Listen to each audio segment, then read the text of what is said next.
అమ్మ నమస్తే అమ్మ. నమస్తే. ఎందుకమ్మా ఎందుకు ఏడవడం ఎందుకు మీరు? ఏంది పడిపోయారా? వేరే వాళ్ళకి ఇవ్వడానికి వచ్చాము, సరుకులునా సైకిలునా.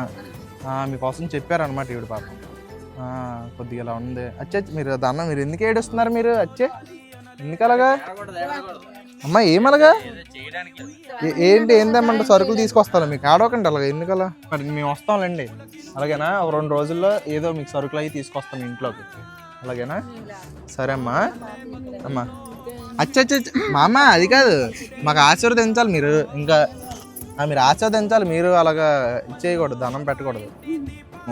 మీకు 2 రోజులు ఏదో ఒక రోజు పక్కా వస్తాను, మాట ఇస్తున్నాను కదా, మాట ఇస్తానంటే చేస్తాను. తేడా ఉండదు. ఇప్పుడు వాళ్ళకి చేసామా మరి చెప్పానంటే చేస్తాను కన్ఫామ్గా. వస్తాను వస్తామండి. సరే బాబాయ్ వస్తాను.